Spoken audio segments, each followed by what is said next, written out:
Porque la historia se lee, se escucha, se vive. Radio Educación y el Instituto Nacional de Estudios Históricos de las Revoluciones de México presentan Historia Viva, la voz del pueblo de México.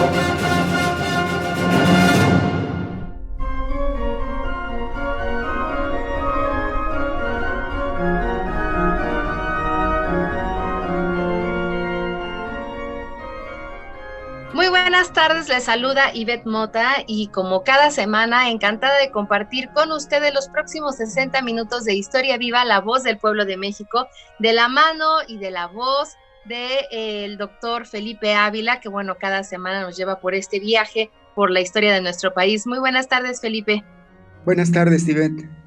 Y bueno, pues amigas, amigos, esta semana vamos a terminar con la reflexión de la significativa efeméride a la que hemos dedicado las últimas emisiones. Estamos hablando de los 500 años de la toma de Tenochtitlán y el inicio de la colonización y transformación de las sociedades indias de México. Y para ello nos acompaña nuevamente el especialista en estos temas, el historiador Pablo Escalante Gonzalvo. Hola Pablo, gracias por estar con nosotros una vez más. Hola, muchas gracias, con mucho gusto.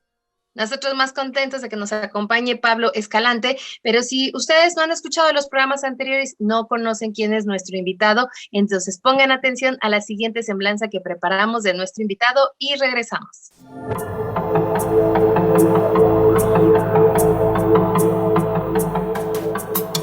Pablo Escalante Gonzalvo es doctor en Historia por la Universidad Nacional Autónoma de México, donde trabaja como investigador desde hace 32 años. Se ha ocupado de la historia cultural del México central en vísperas de la conquista y en el primer siglo de la etapa colonial. Ha estudiado los códices así como la historia del cuerpo y de la vida cotidiana. Desde hace varios años, investiga los procesos de sincretismo del siglo XVI y la creación de una liturgia indígena. Entre sus trabajos más importantes se encuentran los libros Representación y Visión de las Nubes, Pensamiento indígena y creencias cristianas y los códices mesoamericanos antes y después de la conquista. Además, es coordinador y coautor de la Historia de la Vida Cotidiana en México, del Fondo de Cultura Económica y el Colegio de México. Asimismo, es coautor de la Nueva Historia General de México y la Nueva Historia Mínima de México, ambas de El Colegio de México.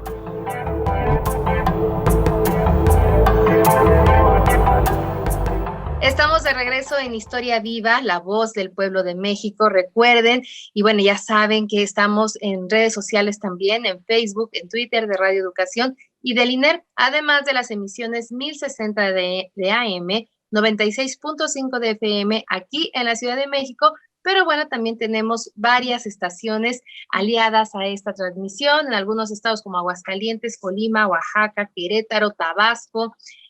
También nos escuchan en Mérida, por supuesto, en la señal Cuculcán, en Mérida, Yucatán, por el 107.9 de FM. Y también recuerden que este programa se retransmite todos los sábados a las 9 de la mañana. Así que no hay pretexto, nos pueden escuchar en el horario y en la plataforma que a ustedes más les guste.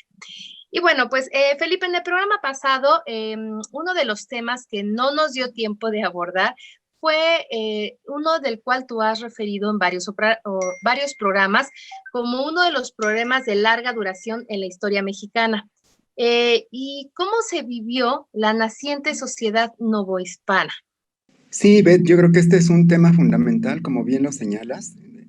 Yo creo que uno de los aspectos en donde más se puede ver la transformación ocurrida por la invasión, la conquista y colonización española de estos territorios es justamente el problema de la tierra. La tierra pues era el principal medio de producción, de riqueza, de sustento de las sociedades mesoamericanas, que eran sociedades esencialmente agrícolas. Tenían un sistema de propiedad muy complejo, en donde había distintas categorías de tierras que eran trabajadas por los labradores, por los campesinos, este sistema de propiedad de la tierra fue alterado en buena medida desde los primeros tiempos después de 1521 y se fue transformando paulatinamente a lo largo de todo el periodo virreinal. Sería importante que nuestro auditorio conociera que en las categorías que había de propiedad agraria en las comunidades originarias, había unas tierras en donde los campesinos trabajaban para las ceremonias religiosas, para el mantenimiento de los templos, de los sacerdotes, y estas eran unas propiedades que estaban muy bien delimitadas y que eran trabajadas en colectivo, de manera rotatoria por los habitantes de cada señorío. Y bueno, pues con la irrupción española, con la desaparición y el combate de buena parte de las prácticas religiosas que fueron consideradas como paganas, pues estas fueron las tierras que primero desaparecieron. Había otras tierras que eran destinadas al sustento de los cargos públicos, de los gobernantes de las sociedades mesoamericanas, que también muy pronto desaparecieron y fueron adquiridas por los conquistadores, por los colonos y por algunos de los sobrevivientes de la nobleza indígena.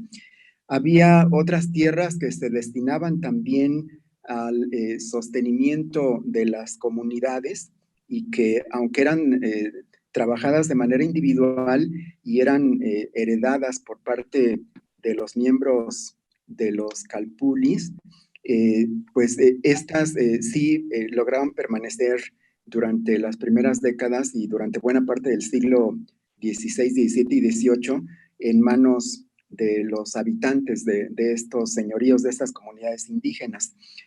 Yo creo, Ivette, que el cambio más profundo que se fue dando de manera paulatina en la propiedad agraria tuvo lugar en la segunda mitad del siglo XVI, que fue cuando hicieron los mayores estragos las epidemias de las distintas enfermedades que ocurrieron en esos años y que provocaron la desaparición de entre el 80 y el 90% de la población mesoamericana. De manera que muchas de las comunidades, de los señoríos que habían sobrevivido, pues se quedaron vacíos, se quedaron despoblados. Hubo enormes extensiones de tierra que ya no tenían brazos que los trabajaran, y estos espacios vacíos fueron ocupados paulatinamente por los colonos españoles, tanto civiles como religiosos. Y el problema es que con la recuperación indígena demográfica que se dio a partir del siglo XVII, muchos de estos espacios que eran superficies de los pueblos originarios, pues ya habían sido ocupados por otros propietarios, por otros dueños. Comenzó entonces un prolongado, tortuoso, difícil litigio por estas tierras en donde los pueblos originarios recuperados demográficamente trataron de que volviera a sus manos esa propiedad que ellos habitaban antes de la llegada de los españoles, ¿no?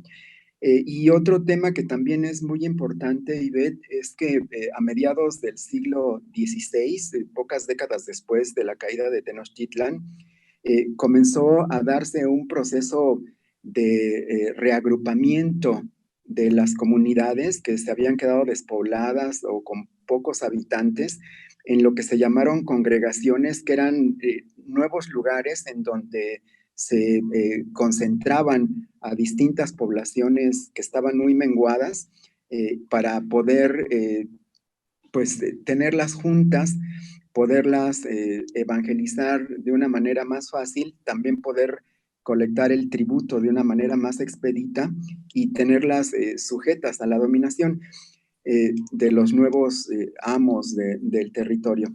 Me parece que en el aspecto de la tierra y de la propiedad es uno de los temas en donde se ve mucho más nítidamente el impacto que significó la conquista y colonización de estos territorios, porque creo que una mirada de largo plazo de todo el régimen colonial de estos 300 años, pues sí muestra un proceso paulatino de pérdida de la propiedad de las comunidades originarias y de apropiación por parte de nuevos dueños de la tierra, que fueron primero conquistadores, encomenderos, órdenes religiosas y después colonos individuales que a través de mercedes de la corona española, de compras, pero también de fraudes y de despojos así abiertos hacia las comunidades, fueron avanzando paulatinamente en quitarles la propiedad a los dueños originarios.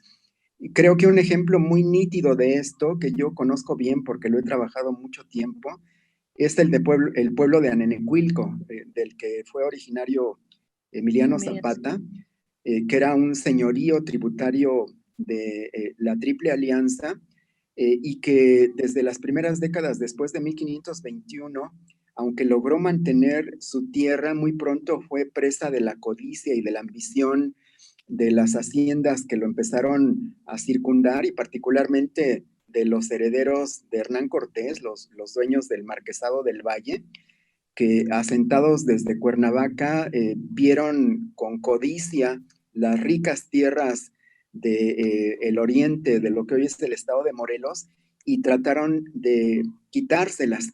El primer pronunciamiento público de Anenecuilco data de 1579 y es una defensa de sus tierras en contra de las ambiciones de los herederos del Marquesado del Valle de Oaxaca. Es una lucha centenaria que duró los 300 años de la dominación española colonial, que se mantuvo durante el siglo XIX y que emergió con virulencia en 1910 con el estallido de la Revolución Maderista. Lo que me gustaría subrayar es que esta lucha y esta resistencia centenaria de 400 años del pueblo de Emiliano Zapata no era una lucha única, es como un ejemplo típico de la situación que vivían muchas de las comunidades originarias, indígenas y campesinas y luego mestizas, y que si bien Anenecuilco logró sobrevivir con éxito a partir de su resistencia y de su lucha, pues muchas otras comunidades no lo pudieron hacer y desaparecieron.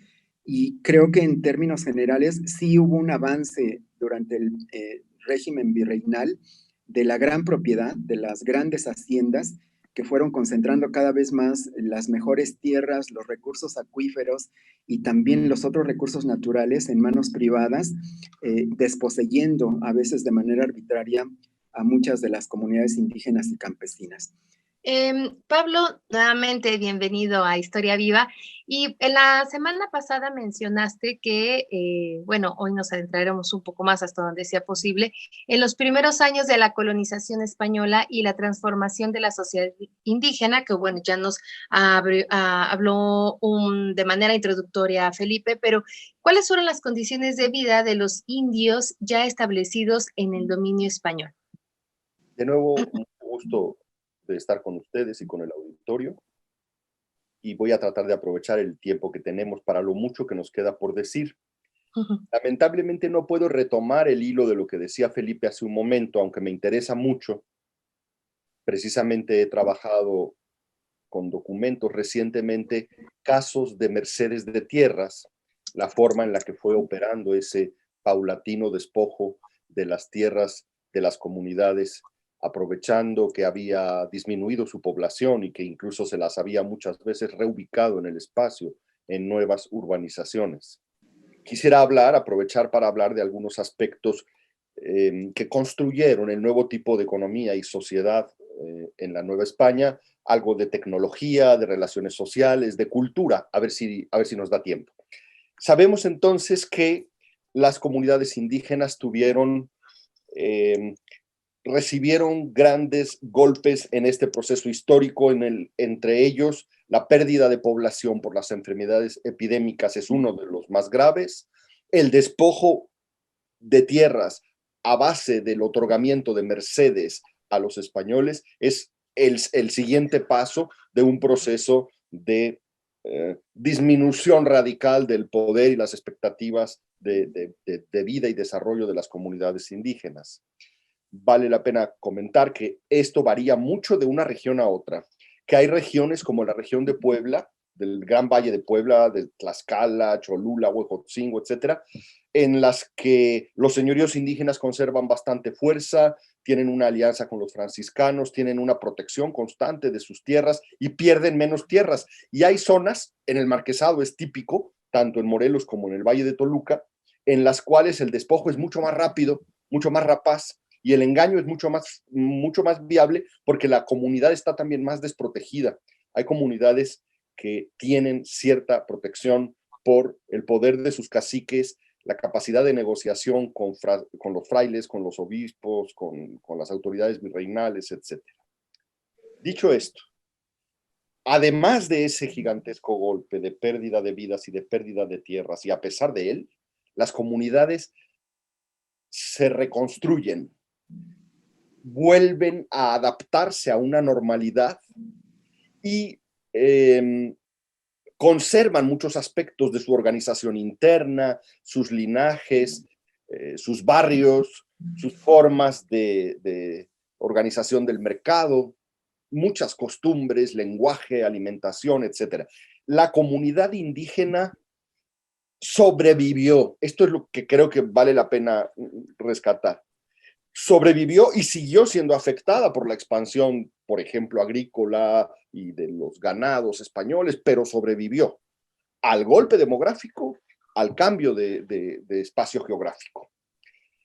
Y en las nuevas circunstancias también se adaptó, también incorporó elementos a favor de su desarrollo económico y también adquirió cosas que enriquecieron y transformaron el horizonte, se fue convirtiendo en otro tipo de sociedad.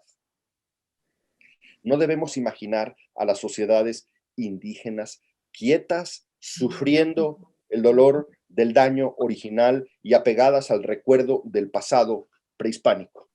Olvidaron muchas cosas del pasado prehispánico, se despegaron concretamente de las viejas estructuras estatales, públicas, se reconcentraron en la estructura de la comunidad y empezaron a absorber aceleradamente elementos que produjeron su transformación. Por ejemplo, las comunidades indígenas adoptaron el consumo del pollo, del huevo, del cerdo, incorporaron a la dieta muy pronto, el pollo y el huevo fue lo primero, la cría de gallinas, el consumo del huevo, también el cerdo, fueron dos productos muy importantes en la dieta indígena muy pronto en las comunidades. El ganado vacuno fue más de los españoles, aunque poco a poco se adaptaron al consumo en zonas sobre todo ganaderas, como por ejemplo en Querétaro, ¿no? También adoptaron ganados, cosa que no había existido en la época prehispánica, de cabras y borregos, depende mucho de la región, pero en toda la zona de Puebla, parte del Valle de México, borrego, cabra, en la Mixteca sobre todo cabra, y la cabra se convirtió en uno de los recursos importantes de la economía de los pueblos mixtecos, por ejemplo, y zapotecos también, por supuesto, en los zapotecos de la sierra, que fueron invadiendo con sus rebaños la tierra de los mijes, por ejemplo. O sea que hay se convirtieron algunos en pueblos de ganado menor, en pueblos ganaderos de ganado menor. Hay una serie de cambios que vale la pena pensar en ellos también, de tipo agrícola y de especies nuevas. Los indígenas tenían una serie de productos, mantuvieron esa dieta básica del maíz, el frijol, la calabaza, la pepita de calabaza sobre todo para el pipián, el chile, el tomate, y empezaron a incorporar y a conocer otras frutas, además del capulín y el tejocote, que conocían, como por ejemplo manzana, pera, ciruela, durazno, naranja, todos los cítricos en general, ¿no? Hay productos que llegan mucho más despacito, la papa y el arroz, que hoy no podemos imaginarnos nuestra comida sin la papa y el arroz, entraron lentamente. La papa venía del Perú, aquí más bien lo que había era el camote, lo que se usaba más bien era el camote como un equivalente. El arroz también tardaría en adaptarse como un cultivo y como una alimentación habitual. También hubo una serie de novedades tecnológicas importantes, por ejemplo, el hierro. Viene el hierro y una serie de instrumentos que antes no se usaban. Se usaba la obsidiana, que es muy buena para cortar, para navajas, pero que tiene una serie es vulnerable y si se golpea, se raspa, ya no sirve el filo, ¿no? Entonces la obsidiana se fue dejando de usar para los cuchillos y se empiezan a usar cuchillos de hierro, hachas, por supuesto tijeras, machetes. Se incorpora todos estos, ya en el siglo XVI, a mediados del siglo XVI, está plenamente incorporado en las comunidades todos estos instrumentos de hierro. Y un instrumento muy importante, o un concepto tecnológico muy importante, que es el giro. El giro en un eje. Digamos, el concepto es la pieza que gira con un eje. Eso significa, por ejemplo, rueda, carretas, carruajes, carretillas, por una parte, pero también significa poleas para grúas. Las grúas para levantar grandes pesos se usaron plenamente a mediados del siglo, en los años 30 del siglo XVI, se están usando grúas para la construcción de las iglesias y conventos. Los bloques de piedra se levantan con grúas a base de sistemas de poleas. Los pozos empiezan para los pozos se usa la polea para bajar las cubetas. Son novedades tecnológicas que cambian el rendimiento y las posibilidades del trabajo en muchos aspectos. Este mismo sistema del giro involucra la introducción de la noria, por ejemplo. La noria que se podía usar para molinos, para mover molinos de trigo, por ejemplo, o se podía usar para batanes, para teñir y lavar los textiles de los obrajes. Y uno dirá, bueno, pues son cosas de los españoles. Sí, efectivamente el trigo era más del consumo español y los paños teñidos de colores también eran más del consumo español, porque las mujeres indígenas seguían haciendo en el telar de cintura lo que se usaba para vestir en la familia.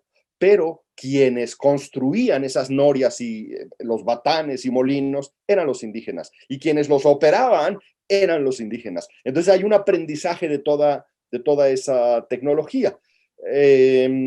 Por cierto, tecnología que permite aprovechar algunos de los nuevos recursos. Siempre recuerdo el caso de un cacique de Huacachula que tenía muchos, porque los caciques en la mayor parte de lo que fue Mesoamérica, en la mayor parte de Nueva España, siguieron siendo muy ricos. Cuando miro testamentos de los siglos XVII y XVIII de los caciques, es impresionante la cantidad de tierras, la cantidad de parcelas. Un cacique perfectamente puede tener 100 parcelas de tierra en diferentes partes de la comunidad y de sus afueras. Puede tener además textiles, puede tener libros, instrumentos de trabajo, etc. Pero regresando, el cacique tiene un rebaño de borregos y quiere aprovechar la lana. Entonces, manda un grupo de artesanos indígenas de Huacachula a México para que se establezcan unos días en un taller, en un obraje, y observen cómo se construye, cómo se hacen los telares de pedales. Regresan a Huacachula, construyen telares de pedales y empiezan a producir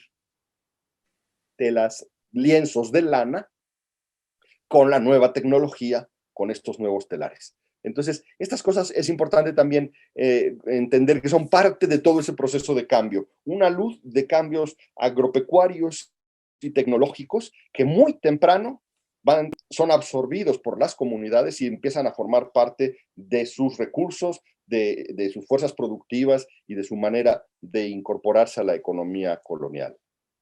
Y de su forma de vida. Pablo, Felipe, justamente vamos a hacer una breve pausa, un paréntesis, para escuchar esta cápsula que preparamos y conocer un poco más acerca de la vida indígena en el siglo XVI. Y continuamos aquí en Historia Viva.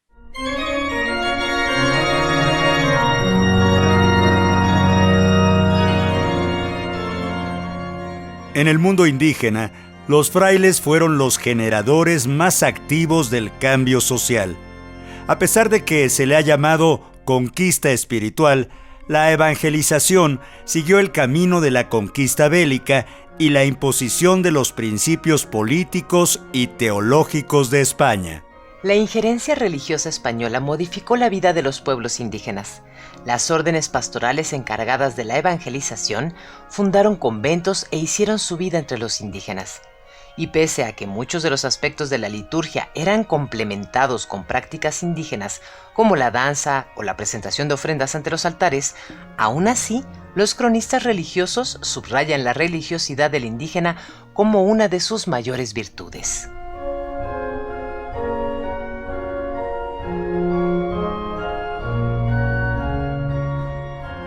Fray Toribio de Benavente Motolinia al respecto describió: en la fiesta de purificación o Candelaria, traen sus candelas a bendecir, y después que con ellas han cantado y andado la procesión, tienen en mucho lo que les sobra, y lo guardan para sus enfermedades y para truenos y rayos.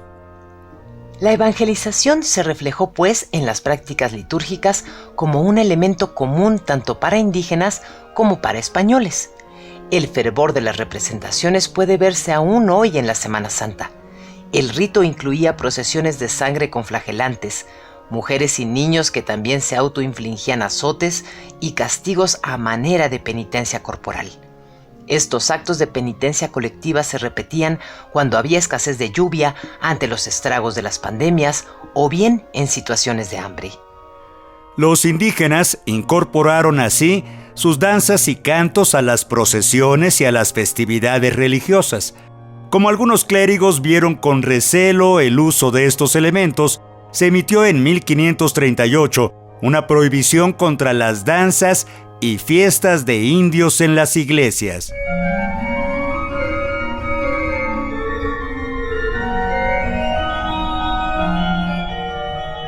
Los religiosos también promovieron el conocimiento de las lenguas y de la historia indígena. Los frailes lograron compenetrarse con la sensibilidad de la población y promovieron el uso de las fiestas, de las piezas teatrales y los cantos. A su vez, las nuevas generaciones de indígenas ya católicos también eran sometidos a un régimen forzoso de evangelización, e incluso los niños también fueron utilizados para denunciar los ritos e idolatrías paganas practicadas por sus vecinos, amigos o familiares. En su Historia General de las Cosas de la Nueva España, Fray Bernardino de Sahagún escribió: estos muchachos sirvieron mucho para destripar los ritos idolátricos que de noche se hacían, y las borracheras y rito que secretamente de noche hacían a honra de los ídolos, porque de día los muchachos espiaban dónde se había de hacer algo esa noche, y llegada la hora conveniente, iban con un fraile o dos, 60 o 100 de estos criados de casa, y daban secretamente sobre los que hacían algunas cosas de las arriba dichas, y los prendían a todos, y los ataban, y los llevaban a monasterios, donde los castigaban y hacían penitencia, y les enseñaban la doctrina cristiana, y los hacían ir a maitines a la medianoche, y los azotaban, y esto por algunas semanas, hasta que ellos ya estaban arrepentidos de lo que habían hecho, y con propósito de no hacerlo más, y salían de allí catequizados y castigados.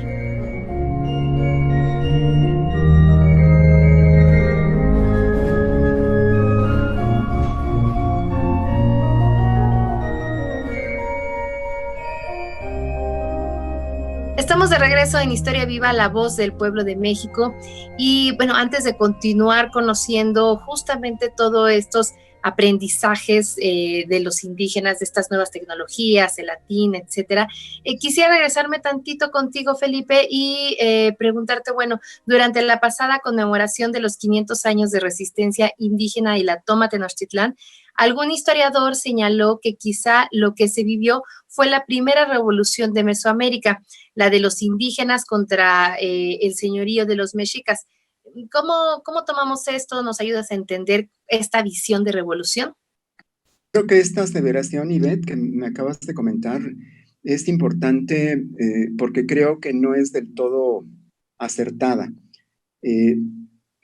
Yo creo que hay que ver que las comunidades mesoamericanas que había al comenzar el siglo XV con la invasión europea, eran comunidades que habían construido estados teocráticos y militaristas, eran sociedades complejas, eran sociedades tributarias, en donde los estados militaristas que lograban derrotar y someter a los señoríos vencidos les imponían una carga de tributo y de vasallaje que desde luego era motivo de conflicto permanente. Y sin embargo, esto que ocurrió en los albores de las guerras de conquista y colonización no eran fenómenos nuevos, Ivette. Esto que pasó con la Triple Alianza y esta alianza que nosotros hemos visto de distintos señoríos mesoamericanos que se aliaron con los invasores españoles para derrotar a la Triple Alianza, no era un fenómeno nuevo, Ivette, había ocurrido desde antes. Había ocurrido desde el periodo clásico con las grandes civilizaciones mesoamericanas, particularmente la teotihuacana, pero también la maya y la zapoteca. Había ocurrido con el imperio tolteca, de manera que la Triple Alianza y el señorío de Tenochtitlan eran herederos de una tradición de conflictos permanentes entre las sociedades mesoamericanas, entre los distintos señoríos, porque así como se aliaron para acabar con la dominación de la Triple Alianza en 1521, se habían aliado también otros señoríos y también al interior de las poblaciones de grandes imperios como el teotihuacano, para acabar con una dominación y con una situación de opresión y de tributación y de vasallaje que no les satisfacía, con la que ya no estaban de acuerdo. Entonces, había habido revueltas desde mucho antes de la invasión española.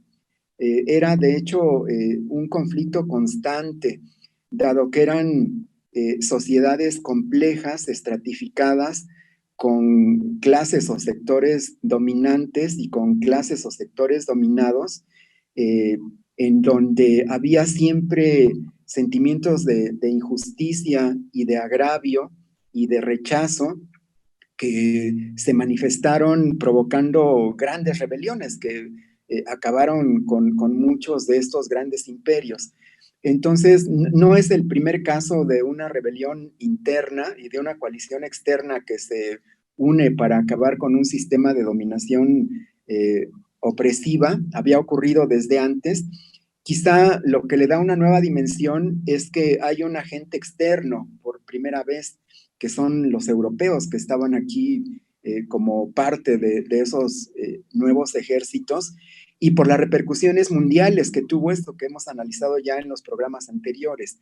Quizá eso es lo que le da una nueva dimensión, pero no es la primera guerra mesoamericana, no es la primera rebelión campesina, no es la primera rebelión de tributarios, al contrario, es como el último eslabón de una larga cadena de luchas y de enfrentamientos en sociedades que pues eran inequitativas, desiguales y en muchos sentidos opresivas, Ivette.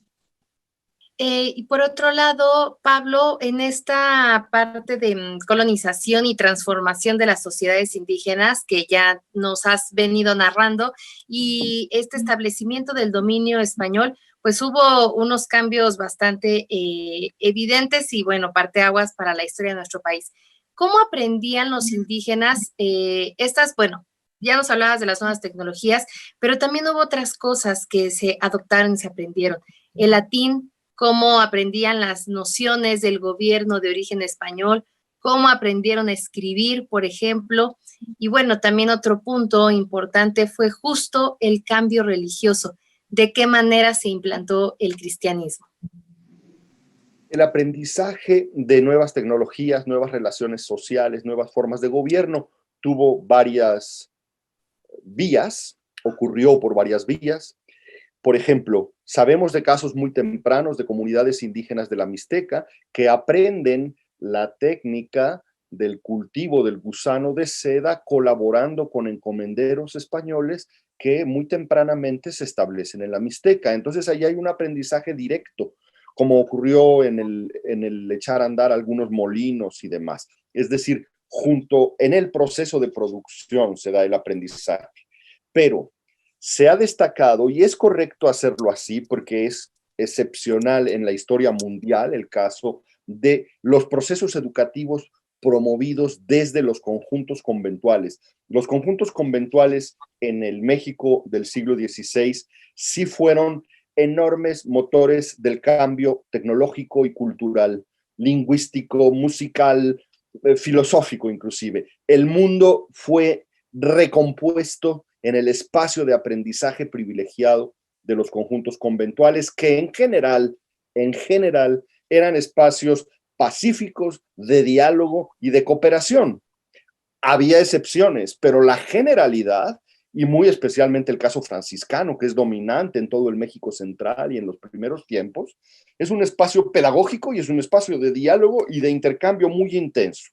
En los conventos, por ejemplo, tenía lugar un aprendizaje tecnológico importantísimo en las huertas, en las áreas productivas del convento. Mucha tecnología y mucha adaptación de cultivos ocurrió en el convento.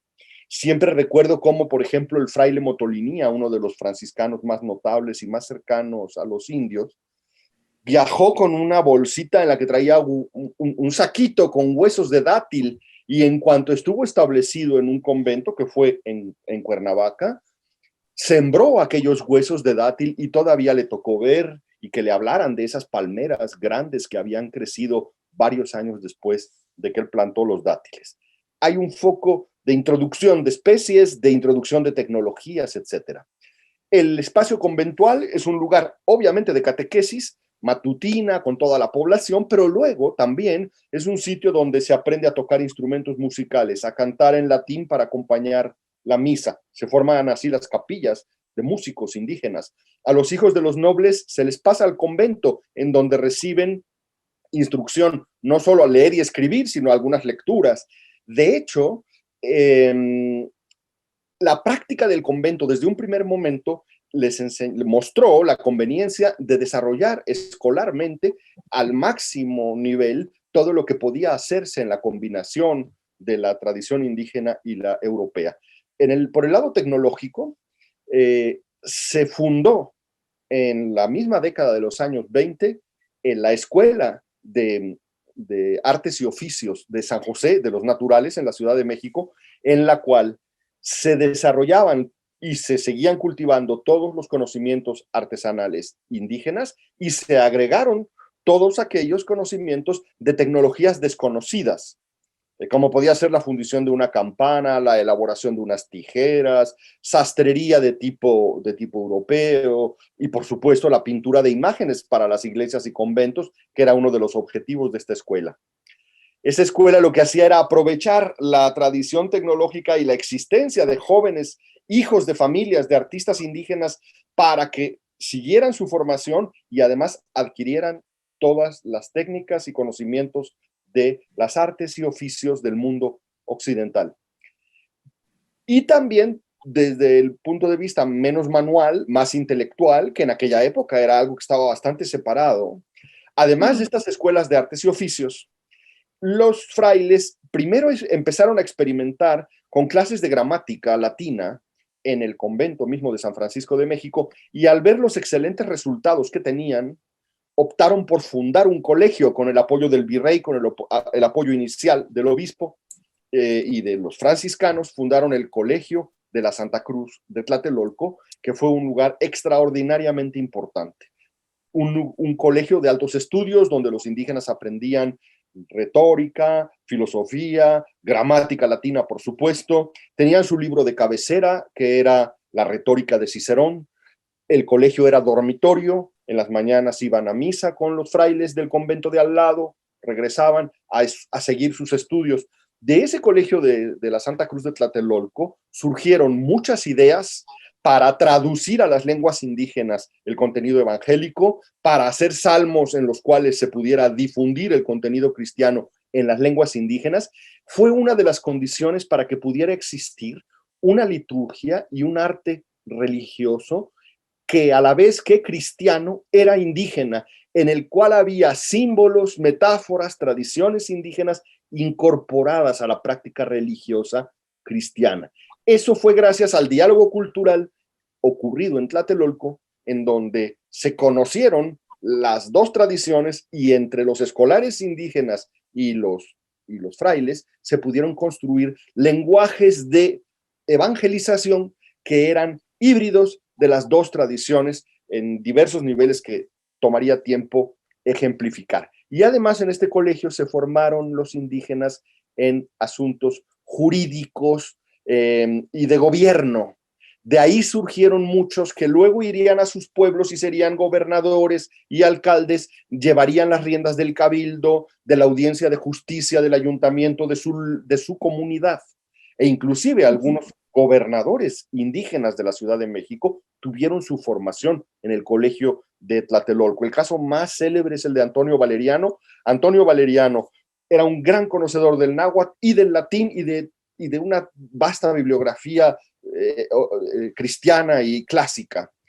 Y lo mismo, podía escribir en náhuatl sobre contenidos cristianos, como se piensa que pudo haber sido el caso del relato de la aparición de la Virgen de Guadalupe, y podía conocer las estructuras jurídicas y de gobierno para ser gobernador muy respetado y querido de la Ciudad de México por parte de los indígenas, de la Ciudad Indígena de México.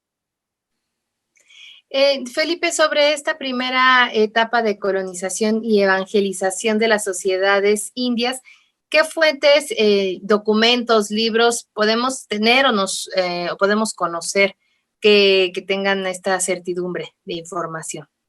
Yo creo que por fortuna, Ivette, ya para el siglo XVI, en la etapa posterior a la conquista y en los primeros años de la colonización española, hay abundantes fuentes.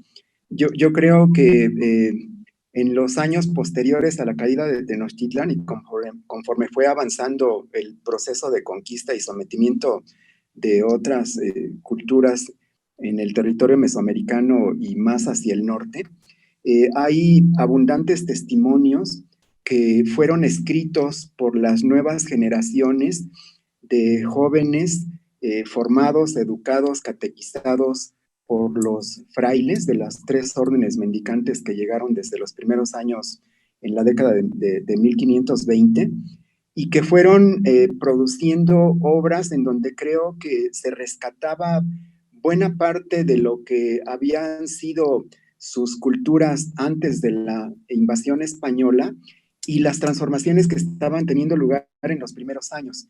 Yo rescataría varios de estos testimonios porque desde luego nos hemos centrado sobre todo en los territorios del Valle de México, la cuenca en donde estaba sentado el imperio dominante.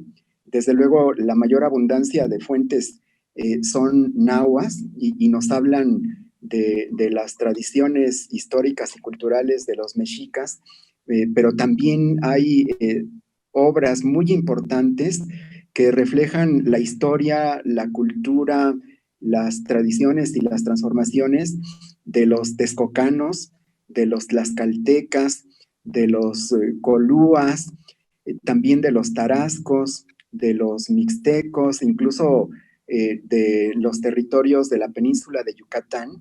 Y hay fuentes de origen indígena que fueron redactados por estos nuevos personajes culturales como el que nos comentaba ahorita Pablo, como Ixtlilxóchitl, como Alvarado Tezosomoc, como Chimalpain, pero también están los testimonios de muchos de los religiosos que se pusieron a aprender las lenguas nativas, que se pusieron a platicar, a conversar, a conocer las culturas de las sociedades que estaban intentando convertir al catolicismo y que escribieron sus testimonios que son de una riqueza y de un valor histórico extraordinarios, como toda la obra de Fray Bernardino de Sahagún, o de Motolinia, o de Torquemada, o de Fray Diego de Landa,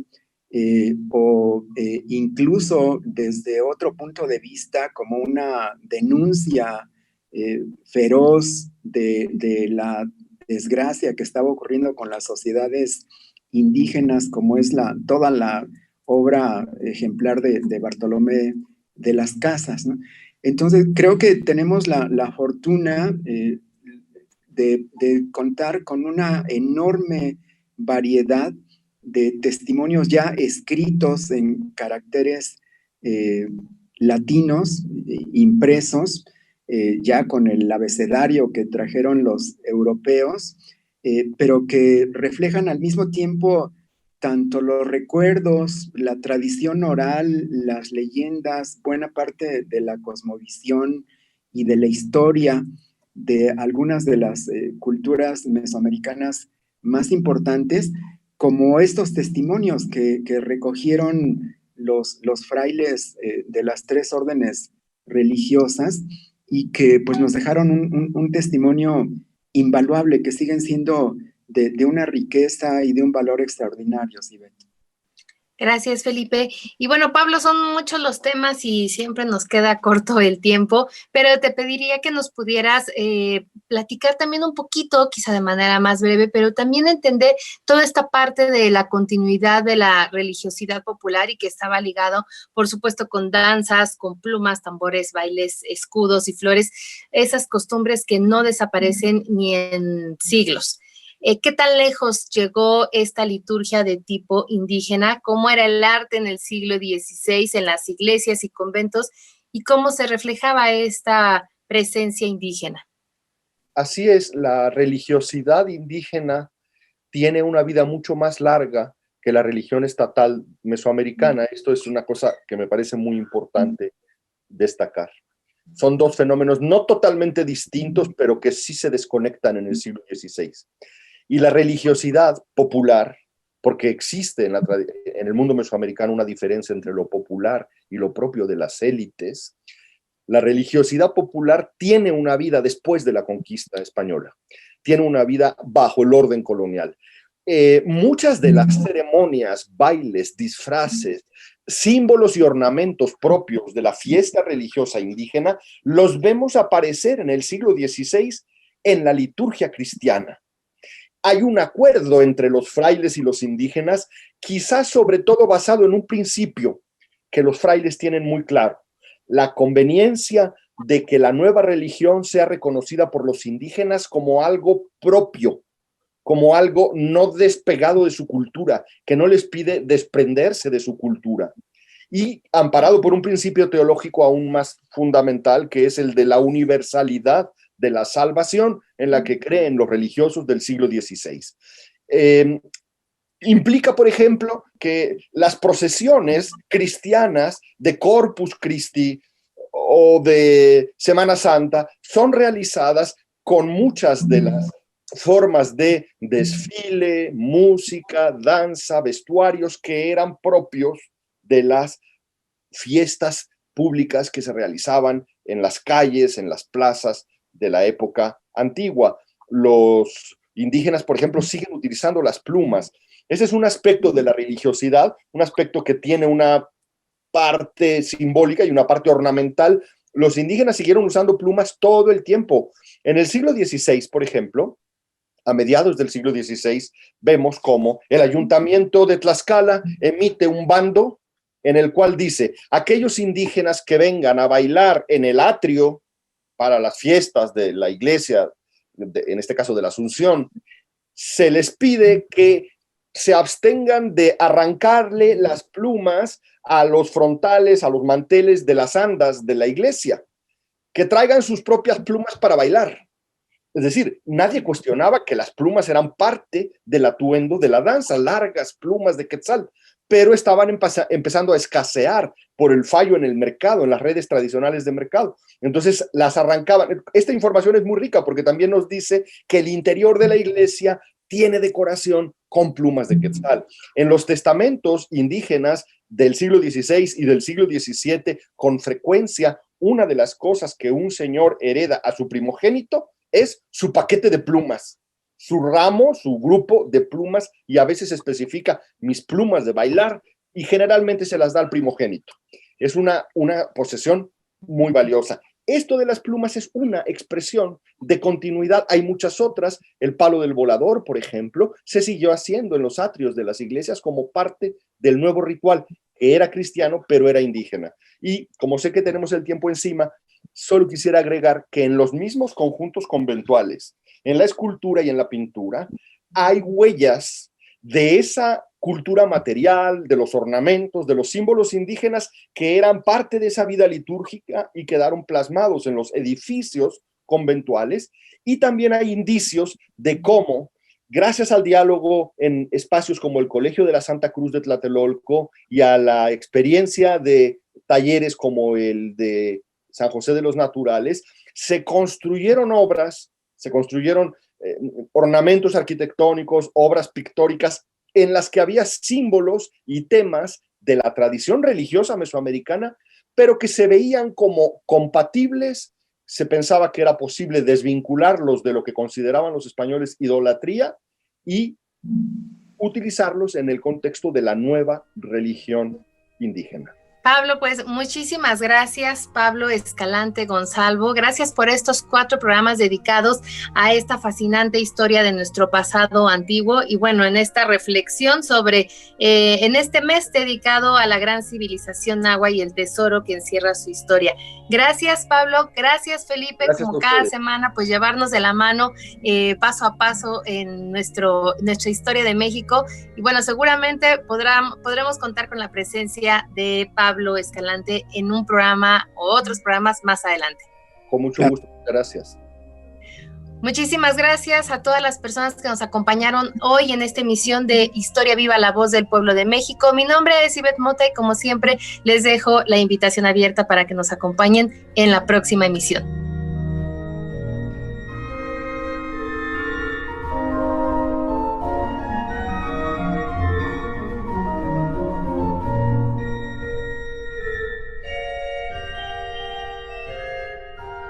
Participamos en este programa Oscar Guerra, José Ángel Domínguez, Laura Viadas, Alma Lilia Martínez, Salvador Castro, Daniel Librado Luna, Claudia Segura, Felipe Ávila, Ivette Mota, bajo la producción de Mario Ledesma.